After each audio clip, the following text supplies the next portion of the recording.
Hang on लोगों का मतलब है लोगों पे रुक जाना, बस लोगों पे स्टक रहना यानी कि रुके रहना। मॉडल आईफोन है तो आईफोन पे रुक गया, एमआई तो एमआई पे रुका हुआ है, बस कोई हरकत नहीं है। ये नहीं कि बंद हो रहा है खुल रहा है, रुका। अगर बंद हो रहा है खुल रहा है तो बोलते हैं रिस्टार्ट प्रॉब्लम, तो कल कराई थी।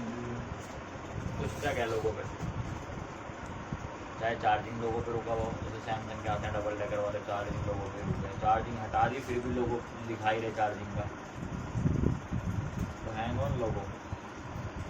कहाँ से शुरुआत करेंगे? बेसिक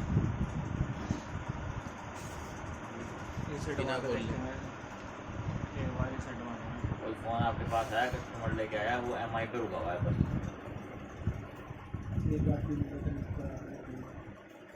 एक बार क्या करना है, रिस्टार्ट मार के चेक करना है।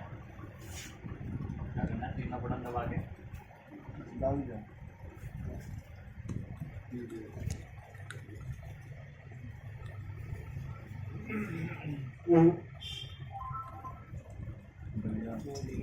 तीनों बटन दबा के रिस्टार्ट करें। कौन कौन से बटन? पावर,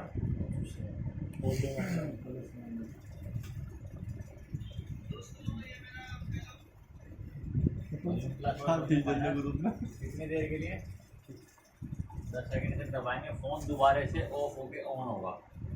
अगर पूरा ऑन हो गया तो सॉल्यूशन ओके, और अगर बाई चांस फिर वहीं उसी प्रॉब्लम में आ गया यानी कि फिर से स्टक हो गया तो यानी कि कहीं और से फॉल्ट है, रिस्टार्ट की प्रॉब्लम नहीं है। हमने रिस्टार्ट करके देख लिया। अब और क्या कर सकते हैं? बाहर से बाहर भी खोले और क्या और इसके अलावा बिना सॉफ्टवेयर के क्या कर सकते हैं? रिसेट तो कुछ नहीं होना। रिसेट के अलावा क्या कर सकते हैं?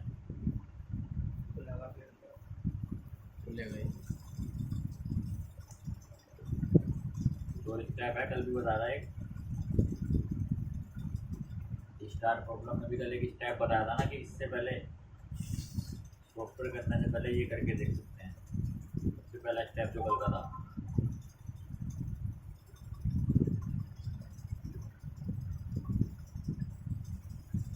देख लो फोन निकाल के। याद नहीं है जी, पढ़ा था।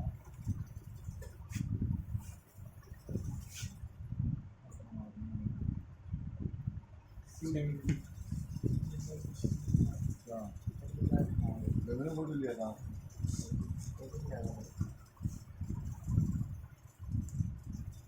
सिम और मेमोरी कार्ड बाहर निकाल के चेक करना है। बताया था ना, यहाँ से ना हो हार्ड रिसेट करें। रिसेट भी तो एक वही हो गया है ना, हार्ड रिसेट। क्या होगा? तुमने बताया था रिसेट करके देखेगा, हार्ड रिसेट भी तो वही हो गया बस।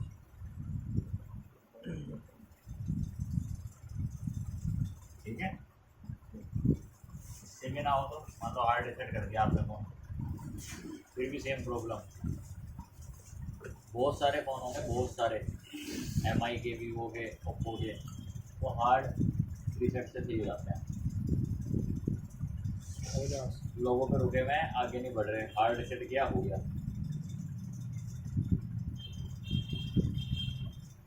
इसके अलावा बाहर से बाहर और क्या हो सकता है? सॉफ्टवेयर लेना। अब आपने सॉफ्टवेयर भी कर दिया, या तो ओके होगा या फिर नहीं होगा। सॉफ्टवेयर से भी नहीं हुआ फिर भी लोगों पे रुका हुआ है, ये सेम प्रॉब्लम है। मान लो फ्लैश करते हुए एरर दे दिया, या फिर पूरा फ्लैश हो गया, मतलब पूरा सॉफ्टवेयर चढ़ गया उसमें लेकिन फिर भी ऑन नहीं हुआ, या फिर सॉफ्टवेयर चढ़ाते हुए कहीं पे एरर आ गया, किसी फाइल में एरर आ गया। अब क्या हो सकता है बाहर से बाहर?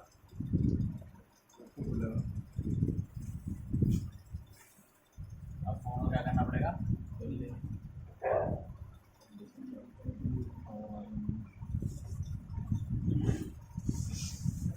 बोलने के बाद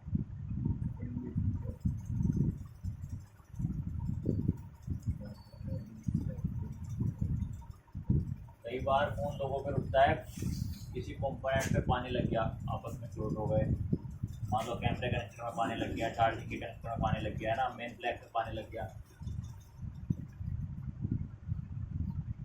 तो इसमें चेक करना है कंडीशन में वही वाटर डैमेज, छेड़छाड़ ना हो, कार्बन ना हो, सब अगर कुछ दिख रहा है करेगा तो क्लीन करके चेक करें। अगर इससे भी ना हो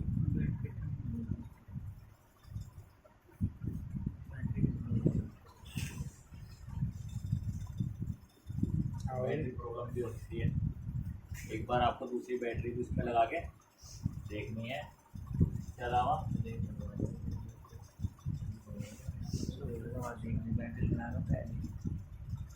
जो खोल लो, ये बैटरी बाहर से नहीं चेक होती, खराब है, सही है। सॉफ्टवेयर से पहले करनी चाहिए बैटरी बाद ही। तो खुलने के बाद तो चेक होगी बैटरी। अगर कस्टमर कह रहा ना जी डाटा मेन है मेरा, तो फिर सॉफ्टवेयर से पहले करोगे। अगर उसने कहा जी ना जी मेरा डाटा मेन है, डाटा नहीं उड़ाना चाहिए, तो तुम्हें जो डाटा उड़ाने वाले स्टेप है ये फिर सबसे लास्ट में देखने पड़ेंगे। हो सकता है सीपीयू मेमोरी रिवॉल्व करने के बाद में देखने पड़े। बहुत से फ़ोन ऐसे होंगे कि कस्टमर ने कह दिया डाटा चाहिए, और तुम्हें पता है कि वो सॉफ्टवेयर से भी हो सकता है और वो सीपीयू से भी हो सकता है। और मान लो सीपीयू लग रहा है डबल डेकर, सीपीयू कौन सा लग रहा है डबल डेकर, तुमने अगर उसे डाटा चाहिए पैसे भी वो तभी देगा जब उसे डाटा मिलेगा। तो तुम क्या करोगे, पहले सीपीयू बनाओगे, सीपीयू बना के अगर चल गया 1% तो पैसे भी मिल जाएंगे, साइड भी हो जाएगा। फिर भी ना हुआ फिर तो लास्ट स्टेप है, जब तुमने सीपीयू बना दिया, मेमोरी वगैरह चेक कर ली, फिर तो सॉफ्टवेयर करना ही पड़ेगा। फिर तो कहोगे ग्राहक को भाई अब तो सॉफ्टवेयर करना ही पड़ेगा, और पैसे लिए जाएंगे सीपीयू वाले। यह सोल्यूशन सॉफ्टवेयर से निकले, लेकिन आपने उस पर मेहनत कर चुके, आप उस पर टाइम लगाया ना, अपना काम करा, तो सीपीयू बनाया, तो बोल देना पहले भाई देख लूँगा, लेकिन सोल्यूशन कहीं से भी निकले पैसे सीपीयू वाले लूँगा। अभी बाद में कह रहे थे तो वही नहीं, सॉफ्टवेयर से हुआ है तो 100 रुपये ले लो, कह रहे ना हमसे पहले कह रहे थे सॉफ्टवेयर करा लो, पर वो सीपीयू करने से पहले था। बोले तुम्हारे फ़ोन में आने वाली दिक्कत तो सीपीयू से आएगी, वो हमने पहले सोल्यूशन कर दिया, उसके बाद अभी दे जाओ पैसे। जो यार मैं क्या होगा, चलिए यार ले जा लेंगे, डाटा तो मिलेंगे तेरा, मुझे पैसे पहले सब पीसीबी क्लीन करने के बाद सब पीसीबी में पानी लगता है। जैसे कुछ फ़ोन है रेडमी Y2 वगैरह, कुछ ऐसे फ़ोन है जिसमें नीचे टच जुड़ती है, जिन फ़ोनों में टच नीचे जुड़ती है ना अलग से, सब पीसीबी में जुड़ती है टच। जैसे Y2 हो गया, Y1 हो गया, MI का बहुत सारे और फ़ोन है फिनिक्स टेक्नो के, सब पीसीबी में पानी लगने की वजह से फ़ोन लोगों पर रुकता है। ऐसे सैमसंग के फ़ोन है, सैमसंग के फ़ोन है ना J2 J7, इनके फोल्डर में ही टच का पंख जुड़ा रहता है, उसमें पानी लग जाए फ़ोन लोगों पे हो जाता है, बिल्कुल स्टक हो जाएगा लोगों पे, फट से लोगों पे।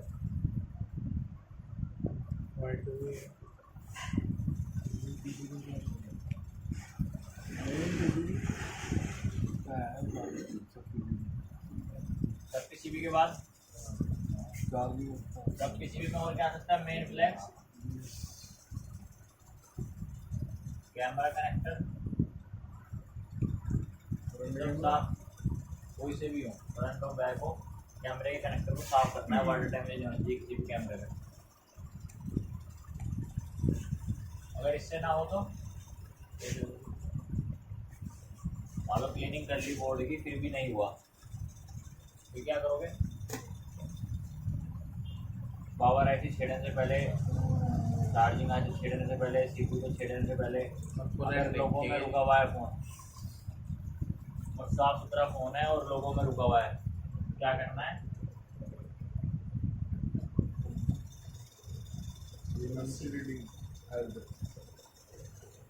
एमएमसी की हेल्थ चेक करनी है। बताया था ना कैसे चेक होगी एमएमसी की हेल्थ,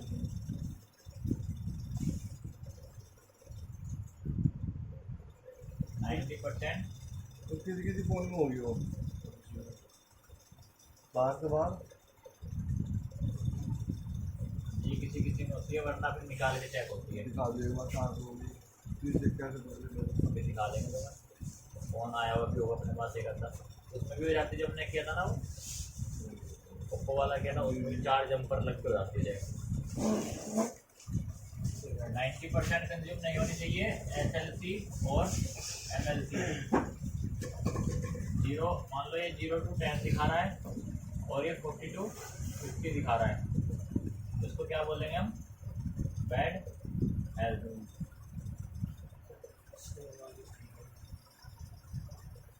एसके हाइनिक्स में ये बैड हेल्थ है, ठीक है। और ओके हेल्थ SCC यानी सैमसंग की एमएमसी में,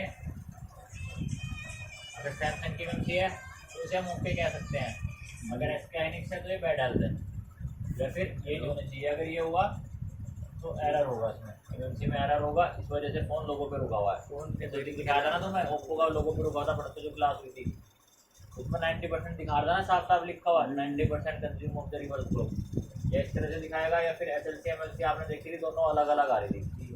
तो हमने इसको रिपेयर किया था, पूरी एमएमसी को रिपेयर किया था ना, प्रोग्राम करा था।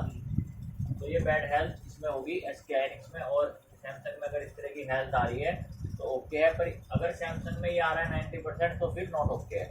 90% चाहे सैमसंग में हो, चाहे एसके हाइनिक्स में हो, चाहे माइक्रोन में हो, ये ख़राब करी जाएगी, ठीक है।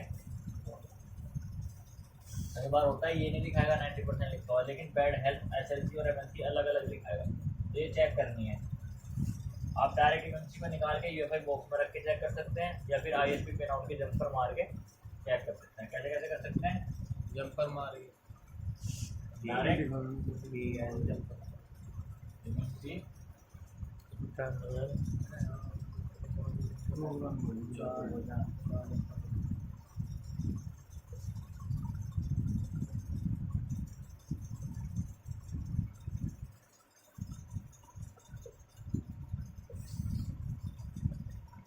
या फिर क्या कर सकते हैं, ISP पिन आउट जंपर। कौन कौन से जंपर लगते हैं पिन आउट में? पहला data, EMD, globe, ground, 4 jumper लगते हैं। एक और होता है VCC और एक होता है VCCQ। यहाँ पे बनती है वोल्टेज आपकी, ये लाइन होती है वोल्टेज की जी। 1.8 2.8। ग्राउंड की भी जरूरी है। इनको मत दो, इनकी जगह क्या करते हैं हम, ये वाले जंपर नहीं मारते, हम क्या करते हैं इनकी जगह चार्जिंग पे लगा देते हैं फ़ोन को चार्ज पे लगा दिया और बैटरी फ़ोन में लगा दी, तो ये वाली वोल्टेज तो अपने आप चली जाती है ऑटोमेटिक। इन पर हम जंपर मारते हैं 4 पिनों पे। ये 6 पिन होती हैं ISP पिन आउट की, ये बकायदा उस पर लिखती भी रहेंगी, जो उसका ISP पिन आउट का हमारे पास अडेप्टर होगा ना, उस पर लिखती होंगी 6 की 6 पिन। हम इन पे जंपर मारते हैं 1 2 3 4, और यही वाली हम बोर्ड में, मदर बोर्ड में भी इन्हीं के जंपर मारते हैं।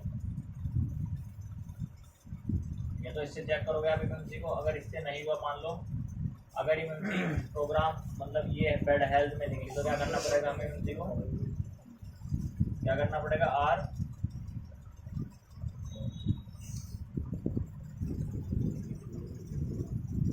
प्रोसेस तो पता है प्रोग्राम करने की और चेंज करने की। एमएमसी चेंज कैसे होगी और एमएमसी प्रोग्राम कैसे होगी, दोनों बताया था ना। कई बार रिफ्लो करके चल जाएगा फ़ोन, अगर नॉन पेस्टेड है तो रिवॉल्व करके चल जाएगा, रिप्रोग्राम करके चल जाएगा, वरना चेंज करके चलेगा। समझ गए? जैसे नोकिया के फ़ोन है 5.1 प्लस 6.1 प्लस, लोगों पे रुक जाते हैं, बस नोकिया पे रुके हुए आगे नहीं जा रहे, या MI के फ़ोन है तो उनमें क्या होता है, एमएमसी सैनडिस्क की लगी हुई है, ऑन तो कर रहे हैं फ़ोन को, लोगों पे रुक जा रहे हैं, लेकिन सैनडिस्क की एमएमसी सबसे ख़राब एमएमसी। जैसे ही निकाल लोगे फ़ोन डेड, तो दोबारा आपको चेंज ही करनी पड़ेगी, यानी कि ये वाला प्रोसेस ही करना पड़ेगा उसमें। एक बार की जगह भी लगती है, एक बार प्रोग्राम कर सकते उसको, वो निकल देगा, खराब हो जाएगी। प्रोग्राम कैसे करोगे? वो UFI में डिटेक्ट ही नहीं होगी तुम्हारे। इससे नहीं हुआ 1%, तो क्या करना पड़ेगा अब आपको? मान लो आपने एमएमसी पूरी अच्छी तरह से चेक कर ली, हेल्थ ओके आ रही है, सारी फाइलें ओके हैं, सॉफ्टवेयर आपने कर लिया था पहले ही, नहीं हुआ था सोल्यूशन, रिवॉल्व भी कर दी, रिफ्लो भी कर दी, सारे स्टेप आप करके देख चुके, पर अभी भी फ़ोन लोगों पे रुका हुआ है। तो अब क्या करना पड़ेगा आपको? एक बार इस पर जाना पड़ेगा, CPU पे, ये रिफ्लो या रिवॉल्व, CPU यहाँ से ओके होगा अगर लोगों पे रुका हुआ है। जैसे कि पोको के फ़ोन आते हैं X3 Pro या X3 X2, अगर सैमसंग में है, जैसे मान लो डबल डेकर CPU है, कौन सा CPU है? Double decker CPU। जैसे सैमसंग के फ़ोन है ना, डबल डेकर CPU है, चार्जिंग लोगों पे रुके हुए, बस ना आगे जा रहे, पूरा ऑन हो रहे, ना ही बंद हो रहे, बस लोगों दिखा रहे। तो मैं चेक करने का तरीका बताता हूँ। मैंने कल कि आप कैसे चेक करोगे कि डबल डेकर बनाना है या नहीं बनाना। बताया था ना, पूरे फ़ोन पे 10 सेकंड 280 डिग्री हीट रखो, 280 से 300 डिग्री हीट रख के, एयर 40 रख के बड़ी नोजल लगा के हीट मारो। अगर ऑन हो गया हीट मारने पे, समझो कि आपको डबल डेकर पे काम करना है। तो लिखने की जरूरत नहीं है, दोबारा यहाँ चेक कर लोगे ना डबल डेकर को कैसे चेक किया था कल। और एक बार प्रेशर दिया है तो क्या करोगे अगर डबल डेकर सीपीयू हुआ, क्या करना है, नोजल कौन सी नोजल रखोगे, बड़े वाली, और टेम्परेचर में एयर कितने रखोगे, 39, और हीट कितनी रखोगे, 280 से 300 के बीच। इतनी हीट रखने के बाद पूरे फ़ोन को 10 सेकंड के लिए, कितनी देर के लिए, 10 से 15 सेकंड ये अगर पूरे बोर्ड को घुमाने को आधे 20 से 20 सेकंड तेरे कंडीशन पर ना 10 सेकंड तक हीट करना है पूरे मदरबोर्ड को। कितने सेकंड तक, 10 सेकंड। अगर वो 10 सेकंड हीट करने के बाद फ़ोन ऑन हो गया तो तुम कंफर्म हो जाओगे कि अब आपको सीपीयू पे काम करना है। समझ गए, डबल डेकर पे काम करना है, चाहे वो सैमसंग का फ़ोन हो, चाहे वन प्लस का फ़ोन हो, चाहे ओप्पो का फ़ोन हो, कोई भी कंपनी का फ़ोन हो जिसमें डबल डेकर लगा है। हीट करने से सही हो जाए। हाँ, अगर हिट करने से वो लोगों से आके चला जाए, ये लोगों से आके जाने की कोशिश करे। मान लो यार पहले खाली सैमसंग आ रहा था, इस बार क्या हुआ, सैमसंग भी आया और सेकंड लोगो भी आ गया, ऑन होने की तरफ गया, लेकिन फिर से दोबारा रिस्टार्ट कर गया, वो रुका नहीं रहा। तो तुम समझ जाओगे कि भाई काम क्या होना है, इसमें डबल डेकर सीपीयू पे काम होना है। कोई नुकसान तो नहीं है उससे हिट मारने से, जैसे कितने फोन डिग्री पे कोई नुकसान नहीं होगा। और जैसे फोन खोल दिया हमने, फोन खोल के हिट मार दे तो खोलते ही अगर तुम्हें दिख रहा है डबल डेकर तो खोल से हिट मार दो। इतने टेम्परेचर पे कोई नुकसान नहीं होगा इतनी देर तक। अगर इतने टेम्परेचर पे सेक के ही जा रहे हो, उसे सेक के ही जा रहे हो, 2 मिनट हो गए, 3 मिनट हो गए, तो फिर गोलियां बाहर निकलेंगी, और उसकी गोलियां बाहर होते ही फ़ोन हो जाएगा डेड, फिर कस्टमर तुम्हारी गोलियां बाहर निकाल लेगा। तो डबल डेकर बनाना पड़ेगा पूरा करके। जी, फिर तो पूरा बनाना पड़ेगा। तो पूरा ही ऐड कर तरीका है ना हर चीज़ का, तभी तो वो लिखवा रहे तुम्हें। अगर बाई चांस इससे भी नहीं हुआ तो क्या कर सकते हो आप, आपने मेमोरी चेक कर लिया, आपने सीपीयू बना लिया, फिर भी नहीं हुआ। देखो जब लोगों पे रुकता है ना फ़ोन, तो ज़्यादातर जो टेक्नीशियन है दिमाग सीधा सीपीयू पे जाता है, कि सीपीयू पे या एमसी पे, क्योंकि फ़ोन बूट हो रहा है, ऑन हो रहा है, तो वो सोचता है कि चार्जिंग आईसी भी सही है, पावर आईसी भी सही है, तभी तो एमआई भी दिखा रहा हुआ है ना। कुछ छोटी छोटी चीज़ें ऐसी होती हैं कि उसकी वजह से फ़ोन लोगों पे रुका रहता है। जैसे कि रिंगर आईसी, ठीक है, रिंगर आईसी बताई थी ना, समझाई थी क्या काम होता है उसका ना। तो रिंगर आईसी, जैसे कि बहुत सारे फ़ोन है एमआई के, अगर उनकी रिंगर आईसी में प्रॉब्लम आ जाए या पानी लग जाए, शॉर्ट हो जाए, तो फ़ोन लोगों से आगे नहीं जाता, चाहे कुछ ही कर लेना, चाहे पता कैसे लगेगा पूरा का पूरा जोड़ा नया डाल देना सीपीयू एमसी का, तब भी नहीं जाएगा आगे। पता कैसे लगेगा? पता तब चलेगा जब इतना काम कर चुके होंगे और उसके बाद भी ऑन नहीं हो रहा होगा। उसके बाद देखना पहले देख लो, ध्यान दे लो, उस पर पानी ना लगाया। जब बोर्ड में आप वहाँ देखोगे ना, कंडीशन चेक करोगे तो वहीं पता चल जाएगा वाटर डैमेज ना हो। जी।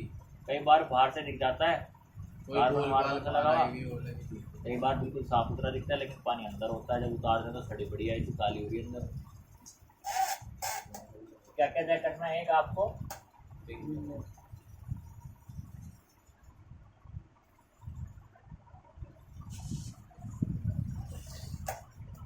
इसकी वजह से भी क्या हो जाता है, फ़ोन लोगों पे रुक जाता है, ठीक है। अगर इससे भी ना हो और क्या हो सकता है, इससे नहीं हुआ तो फिर सबसे पहले कौन सी आईसी, पीएमआई क्या बोलते थे, डीसी या फिर चार्जिंग आईसी बोलता है। और इससे भी नहीं हुआ तो लास्ट, और इससे भी नहीं हुआ देखो पावर पे हम बाद में आए, पहले हम सीपीयू एमसी पे गए, और फ़ोन जो थे उसमें हम पहले पावर पे, चार्जिंग पे, फिर पावर पे, फिर सीपीयू पे, फिर एमसी पे ऐसे जाते थे। लेकिन इस बार सीपीयू एमसी पहले किया, चार्जिंग आईसी, और क्योंकि ज़्यादातर जो सॉल्यूशन होंगे, यानी कि 10 केस में से 9 सॉल्यूशन आपको यहाँ से मिलेंगे सीपीयू एमसी से। कोई एक आधा केस ऐसा जाएगा जो आपको यहाँ तक जाना पड़ेगा, समझ गए। इसलिए ये बाद में लिखवाया, कहीं पता चला 10 में से 9 केस आए, पहले तुमने चार्जिंग और ये बनाने में लग रहे हैं और इतने बनाते हो ख़राब कर दी और नहीं मिल नहीं रही। इसलिए पहले सीपीयू एमसी को चेक करना है, और एमसी को चेक करने के लिए डिवाइस लेनी पड़ेगी। डिवाइस है यूएफआई, वो आपको लेनी पड़ेगी। ज़रूरी नहीं है शुरू में नहीं खरीद सकते, तो क्या करो एमएमसी को रिवॉल्व करो, और रिवॉल्व करने के बाद आपके लोकल जहाँ पे भी आप काम करोगे नियर बाय जिसके पास ये डिवाइस हो उन्हें ला के चेक कराओ। पैसे तो कोई नहीं लेता चेक करने के, लेकिन अगर आप उसे कहोगे भाई दिक्कत है प्रोग्राम करनी है तो भाई प्रोग्राम कर दे, तो खर्चा पानी होगा अपना लेके। प्रोग्रामिंग के बाद कोई 300 में भी चला लेता है काम, कोई 500 लेता है।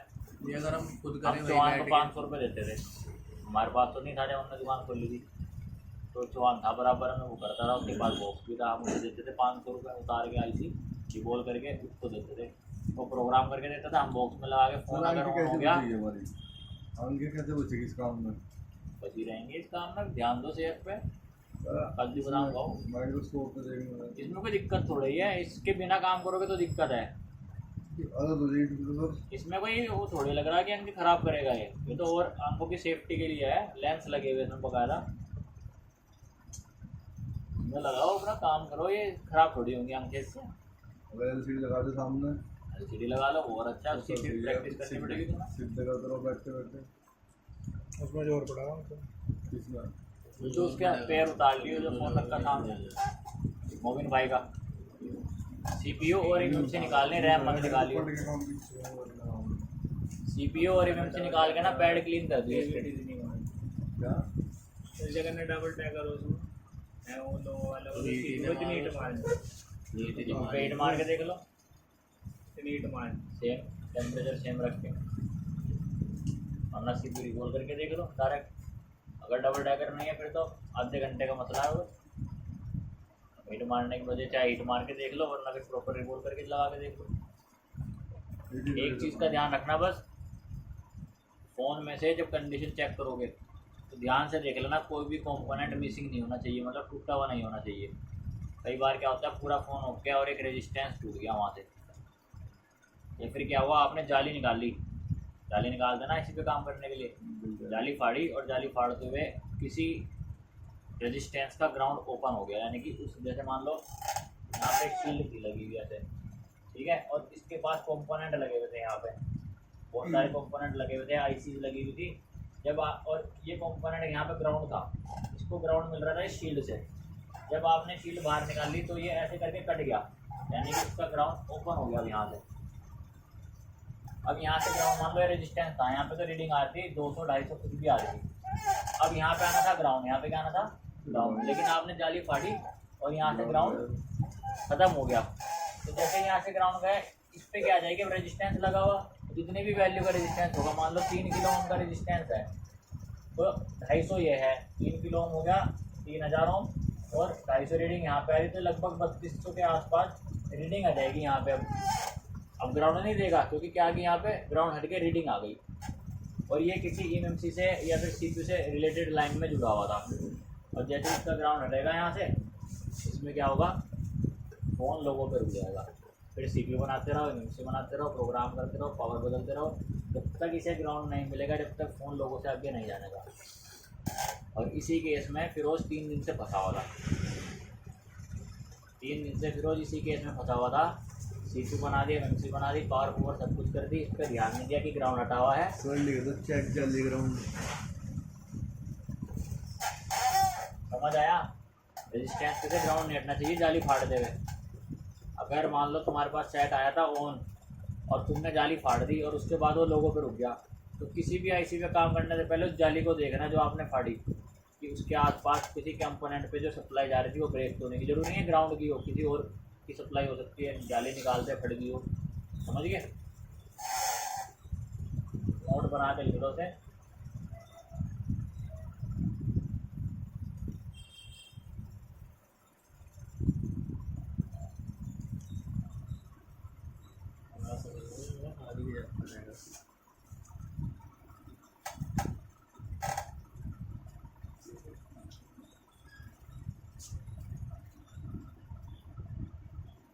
पुराने बोर्डों की जाली फाड़ते हैं तो ये भी पड़ जाते हैं प्रिंट। बोर्ड भी फट जा, कलर तो फट गया बोर्ड में।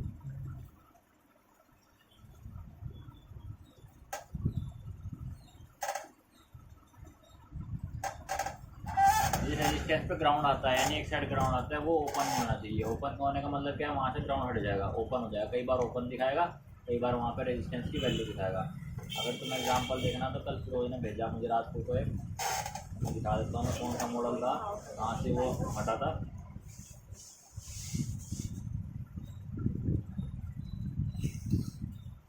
फिरोज ने मुझे भेजा एक मैसेज, न्यू फोल्ड, जो मेरे पास था आज वो Redmi 9 प्राइम, ये उसने बना के भेजा। ये लोगों पे रुका हुआ था, रिबूट हो रहा है।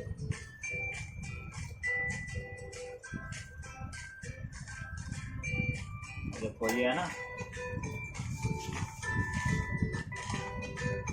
ये लगा हुआ रेजिस्टेंस, ये दो रेजिस्टेंस है ना, इनमें से एक रेजिस्टेंस पे ग्राउंड हट गया। देखो ये नीचे से ग्राउंड है यहाँ पे, फिर इसने जंपर मारा यहाँ से, देख रहे हैं ना जाली फाड़े के बैठाए, तो जंपर मारा, उसके बाद ये जंपर मारने के बाद वीवी लगा के सेट पूरा ऑन हुआ है।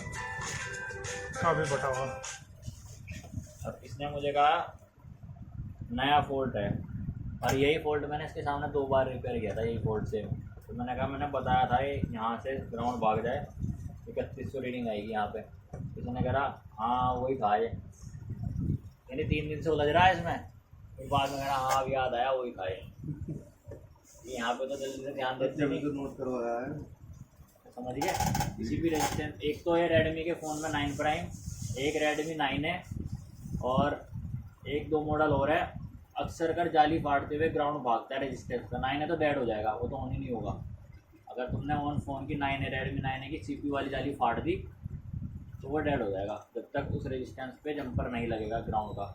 हमारे पास आया रोहित वाले के यहाँ से फ़ोन सेट डेड, उसने बेचारे ने CPU बना रखा है, MMC, मतलब सारा काम कर रखा पूरे बोर्ड में, ऑन नहीं हो रहा। हमने बूटिंग चेक करी, हमने कहा इसमें से किसी रेजिस्टेंस से ग्राउंड भाग गया।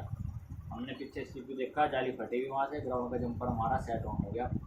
दुकानदार का फोन था 1500 रुपये की पूरे, क्योंकि उसने पहले इतना जगह चेक करा लिया था, खाली जंपर मार दिया बस वहाँ पे ग्राउंड पे। उसने इस चीज़ का ध्यान नहीं दिया कि इस रेजिस्टेंस का ग्राउंड भाग जाता है। तो कुछ केस ऐसे होंगे जो तुम्हें प्रैक्टिकली ही पता चलेंगे कि हाँ भाई ऐसा होने से भी ये प्रॉब्लम आ सकती है, समझ गए। तो तुम्हें ये याद रखना पड़ेगा।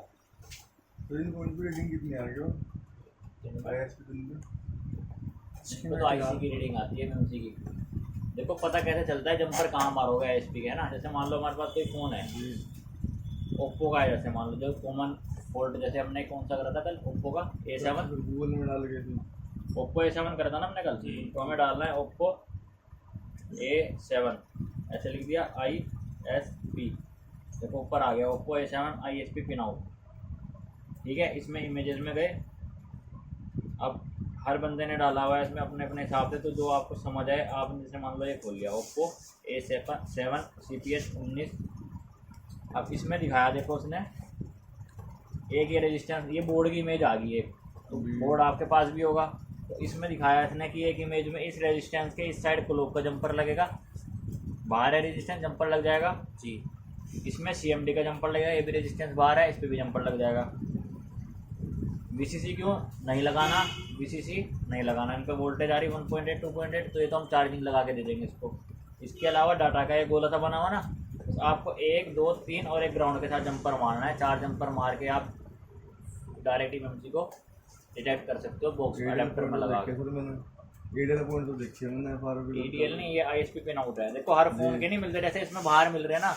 अगर मान लो इसकी जगह हम कोई ऐसा फ़ोन सर्च करें जैसे कि ओप्पो Reno 2,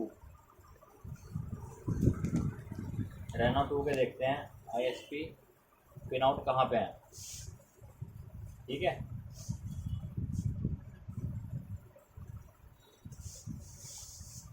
देखो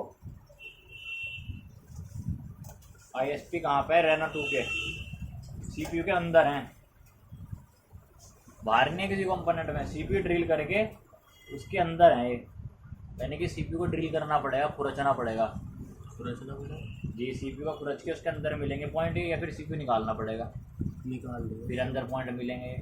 तो CPU ऊपर से स्क्रैच करना पड़ेगा जी। किसी में SIP में मिलते हैं, किसी में MMC में मिलते हैं, बाहर नहीं मिलते। तो जिसमें ऐसे मिलते हैं तो उसमें फिर हम क्या करते हैं, ISP अगर चेक करना हो या मान लो अनलॉक करना हो, जैसे ओप्पो का A3s है, उसको अनलॉक करने के लिए ISP पिन आउट के जंपर मारने पड़ते थे। जब जंपर मार के वो अनलॉक होता था, ऐसे नहीं होता था डाटा केबल लगा के, अब होने लग गया। लेकिन अभी जो अपडेट आया पिछले हफ्ते 10-15 दिन पहले, अब अपडेट के बाद वो उससे होने लग गया डाटा केबल लगा के बिना फ़ोन को खोले।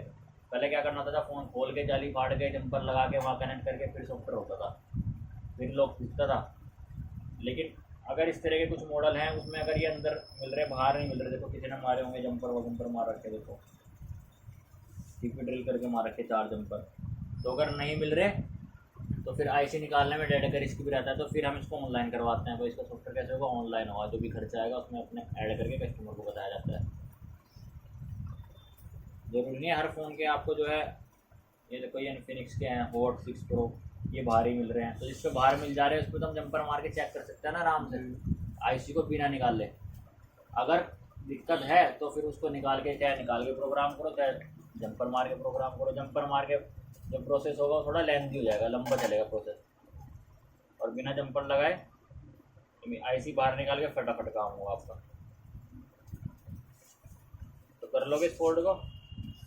अब कल से शुरू होंगे आपके जो मेन फोल्ड हैं, light IC, graphic IC, SIM card और नेटवर्क, चार्जिंग और सेट डेट, समझ गए। सबसे ज़्यादा फोल्ड आने वाले हैं, सबसे ज़्यादा आता है लाइट आईसी का, ग्राफिक आईसी का, चार्जिंग का। वो उस तक की होगी, रीडिंग्स तक होगी इसमें। इसमें तो ऑन हो रहा है फ़ोन, मतलब वो नहीं दिखाएगा उसमें, इस पर तो ऑन हो रहा है ना, एमआई तक जा रहा है तो ऑन होने की रीडिंग लेगा उसमें पूरी, वो नहीं देगा, ऑन होने की रीडिंग लेगा पूरी। पूरा चुना कहाँ से पटा के सीवी कैसे ऊपर से खुरचते हैं, वो यही दिखाएगा कहाँ से खुरचना है। इसने फोटो देख ली भाई, इसने यहाँ से खुरचा हो तो हमें भी आईडी से वहीं से खुरचना पड़ेगा। वो मोबाइल में देख के पता चला, बोर्ड में नहीं ऑफिस पर खराब हो रही खराब हो जाती है। डेड पहले थे यहाँ पे थे बराबर में 2 बंदे, अब देहरादून में है वो। तो वो क्या करते थे, ओप्पो का नया फ़ोन आया था, ओप्पो A53, तो उसको अनलॉक करने के उस टाइम पे उससे होता था, ड्रिल होकर होता था, तो उसके बाद 1500 रुपये लेते थे अनलॉक करने के, 1000-1200-1500 रुपये का रेट था उसका। वो ऑनलाइन भी होता था, ऑनलाइन में मेरे ख्याल से 600-700 रुपये लगते थे, हमारे लगते थे। तो वो एक बंदा आया, चौहान की दुकान थी मेरे बराबर में और उसकी दुकान थी उसके बराबर में, यानी कि जो गेट पार करके एक दुकान है ना गढ़वाल वाले वाले, तो वहाँ बैठते थे दोनों भाई। वो सारा मोबाइल करके दुकान थी उनकी यहाँ पे, और अब वो देहरादून में आज चला रहे हैं। तो उनके पास वो फ़ोन लेके आया कस्टमर, मेरा दुकानदार लेके आया, और उसने कहा चौहान तो बंद हो रहा है, इसको पकड़ा दे रहे थे भाई, इसकी दुकान में हमें पकड़ा दे भाई, इसको दे दीजिए आएगा, इसमें अनलॉकिंग होनी और ये इसको पकड़ा दियो। उसने दिखाई कलाकारी, उसने कहा इतने चौहान आएगा, तो मैं कर दूंगा इसे, पैसे ले लूँगा इससे। इतना कर दिया सीपीयू ड्रिल, जो खुरसना है ना उसको ड्रिलिंग बोलते हैं। तो उसने सीपीयू ड्रिल कर दिया, ड्रिल करते हुए सीपीयू टूट गया, बीच में से ब्रेक हो गया, थ्रेड आ गई उसमें और सेट डेड। अब इसने फ़ोन पकड़ा दिया चौहान को कि भाई ये वो बंदा देगा फलाना फलाना, इसमें लोग तोड़ना। अब चौहान चेक करे फ़ोन ऑन ही ना हो गए, अरे यार क्या लसेड होगी, इसमें तो ऑन ही नहीं हो रहा है। तो कस्टमर आया वो, उसके बाद उसने कहा हो गया दिन, ने कहा भाई ऑन तो करे थे जब भी तो तोड़ूंगा लोग। मैंने कहा भाई ऑन करके दिया गया था, मैं से खोल के देखा तो सीपी में सुराख हो रहे, सिर हो गए उसके जाके कि भाई जब वो ऑन दे गया और तूने हमें दिया, हमारे को ऑन दिया, और ये सीपी ड्रिल किसने किया, वो बंदे थे दोनों कलाकार, कर दिया सीपी को नाश, फोन डेड। अब तक वो डेड ही पड़ा हुआ है, सीपी नहीं मिलता था, मिलता नहीं। अब मिलने लगे सीपी, पहले नहीं मिलते थे, चेंज भी अब होने लगे, पहले चेंज भी नहीं करता था कोई, लंबा प्रोसेस होता है पूरा, प्रोग्रामिंग पूछिए सीपी भी होगा, उसके बाद आपको एमसी प्रोग्राम करनी पड़ेगी, रिस्क देना पड़ेगा, चाहे सॉफ्टवेयर का हो, सॉफ्टवेयर में भी रिस्क देना पड़ता है, डेड हो जाता है फोन, सॉफ्टवेयर करते हुए भी डेड हो जाता है, लेकिन फिर वो ऑन भी सॉफ्टवेयर से हो जाता है। 1% रिस्क हर कोई देगा भाई, सर्विस सेंटर वाले भी देंगे, आप जाओ लोग की तोड़वाने चले जाओ, वो भी रिस्क देंगे आपको। कल हमारे पे भी आया था रात एक फ़ोन, कह रहा सर्विस सेंटर में ले गया, वो कनेक्ट नहीं हुआ, वो यूँ कह रहे कहीं भी ले जा ले, कोई से ठीक ही नहीं कर सकता, बस लोग भी तो टूटना था उसमें। A12 में उसके FRP के 2000 रुपये चल रहे इस टाइम, FRP लगी, पता नहीं क्या हो रहा, अभी वो कर दिया बाहर से, वीवो ने तो बंदी कर दिया बाहर से, लोगों की सिक्योरिटी बंद होगी, बाहर से अब अनलॉक ही नहीं हो रहे, बहुत हाई सिक्योरिटी आ गई, बाईपास भी नहीं हो रहे, बहुत मोटा परेशान, 2000 रुपये बता रही है, 25 रुपये वो कह रहे बंदे बोर्ड दिलवा दो कोई।